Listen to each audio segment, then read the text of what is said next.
अस्सलाम वालेकुम। कहानी को आखिर तक पूरा सुनेगा और अगर आप चैनल पर नए हैं तो सब्सक्राइब ज़रूर कीजिएगा। ऐसा मेरी बात सुनो, मेरा सांस बंद होता है, मुझसे अब काम नहीं होता, मैं क्या करूं? आयशा की शादी को अभी 1 साल गुजरा था कि शौहर बीमार रहने लगा। बात नसीब की होती है, खुशियां नसीब में हो तो मिलती हैं, दर्द गम सब अल्लाह के दिए हैं। आयशा हामला थी, उसको डॉक्टर पास जाने की ज़रूरत थी, लेकिन खुदा का करना ऐसा हुआ कि शौहर बीमार रहने लगा।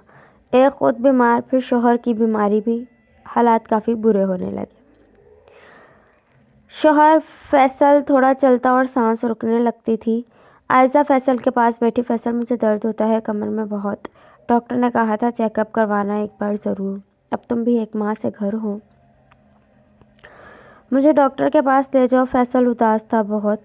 आयशा हालात तुम्हारे सामने हैं, मैं कैसे ले जाऊं तुमको डॉक्टर के पास? अपने अब्बू को फ़ोन करो, उनसे कुछ पैसे मंगवा लो, या तुम ऐसा करो अपनी अम्मी के चले जाओ, जब बच्चे की पैदाइश होगी तो घर आ जाना, मेरे पास अब पैसे नहीं हैं। आयशा पढ़ी लिखी लड़की थी,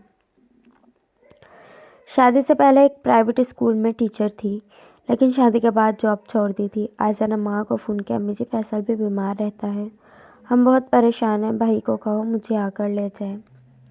माँ ने हौसला दिया, भाई रात को आया, आयशा को साथ घर ले गया। फैसल घर में था, भाभी लोग खाना दे देते। बड़े भाई ने कहा, फैसल यार तूने अपनी बीवी को मेके भेज दिया है, उसको घर में ही रखता। फैसल बोला, भाई मैं काम पे नहीं जा सकता, मैं खुद बीमार हूँ, मेरे हालात आपके सामने हैं। भाई खामोश रहा। अल्लाह ने आयशा को बेटा अता किया, बहुत खुश थे सब। आयशा का भाई बहुत अच्छा था, उसने आयशा को किसी किस्म की कमी न होने दी, बहुत प्यार दिया, ख्याल रखा। फैसल की हालत और भी ख़राब रहने लगी। आयशा के माँ बाप ने फैसल का चेकअप करवाया, डॉक्टर्स ने बताया सिगरेट ज़्यादा पीने से इसके फेफड़ों में पानी हो चुका है, इसका इलाज बहुत महंगा है। डॉक्टर ने नॉर्मल सी मेडिसिन लिख दी, वो खाता रहता तो ठीक रहता। आयशा मेके में थी। उसकी स्कूल फ्रेंड मिलने आई, आयशा कैसी हो? आयशा बेटे को गोद में लिए बताने लगी, शुक्र अल्हम्दुलिल्लाह मैं ठीक हूँ, तुम बताओ लाइफ कैसी गुजर रही है? फ्रेंड मुस्कुराकर बोली, क्या बताऊँ आयशा, मेरा शौहर तो ख्याल रखता है मेरा, कल ही दुबई से मुझे 60,000 वाला मोबाइल भेजा है, अब कह रहे थे मुझे भी अपने पास दुबई बुलवा लेंगे, पासपोर्ट बनवा रही हूँ, अब उनका कहा था मुझे महीने का 40,000 रुपये खर्चा दिया करें। आयशा मुस्कुराने लगी, शुक्र है अल्लाह का बहन, अल्लाह तुमको और खुशियाँ दे। फ्रेंड पूछने लगी, आयशा तुम्हारी आंखों के गिर्द स्याह हल्के क्यों हैं? अपना ख्याल रखा करो, अम्मी बता रही थी तुम यहीं रह रही हो, ससुराल नहीं जाती, खैरियत तो है ना? आयशा धीमे से बोली, फैसल कुछ ठीक नहीं रहते, बस इसलिए अम्मी के पास रहती हूँ।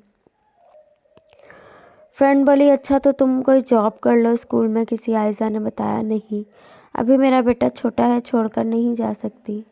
स्कूल फ्रेंड के फ़ोन के इतने में घंटी बजी, फ़ोन कॉल कान से लगाया, आयशा से कहने लगी, तुम्हारे भाई का फ़ोन आ गया, मैं अब चलती हूँ, मेरे बिना एक पल नहीं रह सकते। आयशा से सलाम लिया चली गई। आयशा का बेटा रोने लगा, भूख लगी थी शायद। आयशा के पास बटनों वाला टूटा सा मोबाइल था, हालत काफ़ी ख़राब थी, शौहर बीमार रहता, स्कूल तो जा ना सकती थी।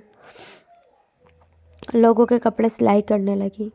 शौहर ने घर में ही पकोड़े समोसों की दुकान बना ली, काम तो होता न था कोई। आयशा सब कुछ बना कर देती, फैसल घर के बाहर चारपाई पे रख कर बेचने लगता, कभी मोहल्ले के बच्चे खरीद लेते, कभी सारा बनाया हुआ सामान खुद खाना पड़ता।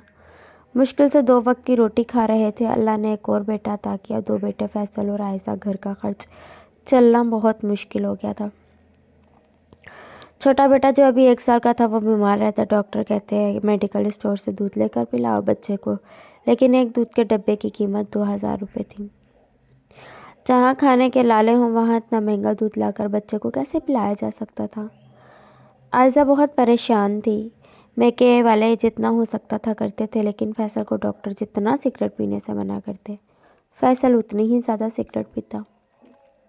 उसकी हालत दिन ब दिन ख़राब होती जा रही थी। एक दिन छोटा बेटा बहुत बीमार था, आयशा के पास इलाज के लिए 1 रुपया भी ना था, और सच ये भी कि बुरे वक्त में कोई साथ नहीं निभाता, कोई आंसू साफ नहीं करता। ये सदका खैरात करने वाले भी कैमरे के सामने तस्वीर बनाकर सदका खैरात करते हैं, भला किसी का दर्द कहाँ देख सकते थे?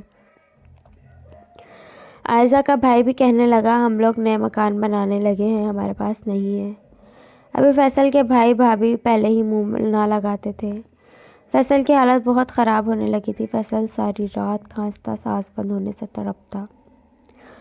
چھوٹا بیٹا بھی بیمار رہنے لگا۔ عائزہ فیصل کے بھائی کے پاس گئی، بھائی مجھ کو کچھ پیسے ادھار دے دیں، فیصل کو اسپتال لے کر جانا ہے۔ لیکن بھابھی نے انکار کر دیا، بہن ہم نے بچوں کی اسکول فیس دے دی ہے، ہمارے پاس خود پیسے نہیں ہیں۔ ہر کسی نے منہ موڑ لیا تھا۔ گھر میں بھوک نے ڈیرے ڈالنے لگی۔ گھر میں ایک نکلی پستول پڑی ہوئی تھی۔ دل میں خیال آیا کسی کو گن دکھا کر کچھ چھین لیتی ہوں۔ جب بھوک ڈیرے ڈال لے، جب ہر رشتہ منہ موڑ لے، جب ہم سفر موت کے منہ میں ہو، جب اولاد بھوک سے بلک رہی ہو تو عقل ختم ہو جاتی۔ عائزہ کو کچھ سمجھ نہ آ رہا تھا۔ رات وہ جاگتی رہی، سوچتی رہی کیا کروں۔ اب سب سے مدد مانگ کر بھی دیکھ لی، کوئی سہارا نہیں بن رہا۔ پستول لی، ایک سونار کی دکان پہ گئی، موقع دیکھا، دکان والا اکیلا تھا۔ جلدی سے دکان میں داخل ہوئی، پستول نکال کر اسے کہنے لگی مجھے جلدی سے 5,000 روپے دو۔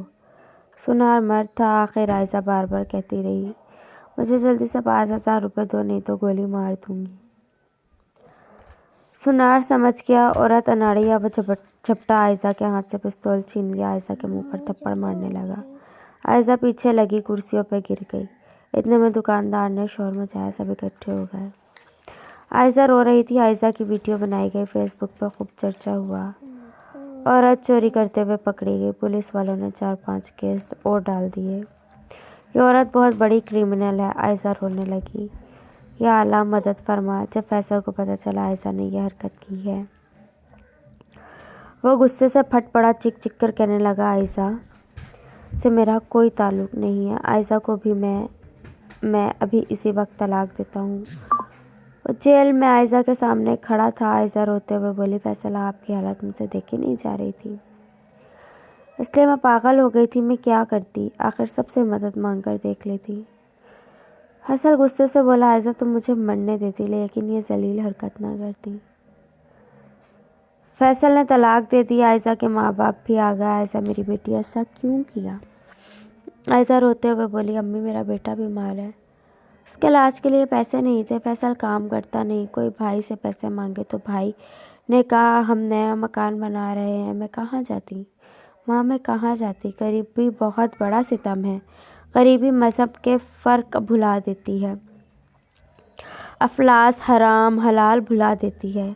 دعا کیا کرو اللہ بھوک افلاس سے بچائے۔ خیر عائزہ کو رہا کروایا، طلاق ہو چکی تھی۔ فیصل کی طبیعت بہت خراب تھی، فیصل کی موت ہو گئی، بچوں کو لے کر ماں باپ کے گھر آ گئی۔ دامن پہ چوری کا داغ لگ چکا تھا۔ عائزہ ابھی جوان لڑکی تھی، خوبصورت بھی تھی، بس خوبصورت نہیں تھی تو نصیب نہیں تھے، وہ بالکل بدل تھی۔ وہ کام جایا کرتی تھی، وہ جیل میں رہ کر آ چکی ہے، یہ کیا ہو گیا تھا اسے؟ مصلح بچھایا، اللہ مجھ پر رحم کرو، مجھے اب کسی امتحان میں نہ ڈالنا۔ لیکن ستم یہ بھی ہے کہ اللہ تو معاف کر دیتا ہے لیکن لوگ معاف نہیں کرتے۔ ہر نگاہ جو دیکھتی عائزہ کو چورنی کی نگاہ سے دیکھتی۔ کچھ لوگ تو کہتے اس نے خود اپنے شوہر کو بھی مار کیا تھا، کچھ کہتے اس کے تعلقات ہیں گنڈے لوگوں سے، لیکن کوئی بھی عائزہ کی بے بسی، عائزہ کے آنسو نہیں دیکھ رہا تھا۔ عائزہ نے فیصلہ کیا وہ اسکول میں بچوں کو پڑھایا کرے گی، بچوں کا خرچ خود اٹھائے گی۔ بہت سے رشتے آ رہے تھے لیکن عائزہ اب شادی نہیں کرنا چاہتی تھی۔ وہ انکار کر دیتی یہ کہہ کر کہ مجھے اب شادی نہیں کرنی، میں جیسی بھی ہوں اب زندگی گزار لوں گی۔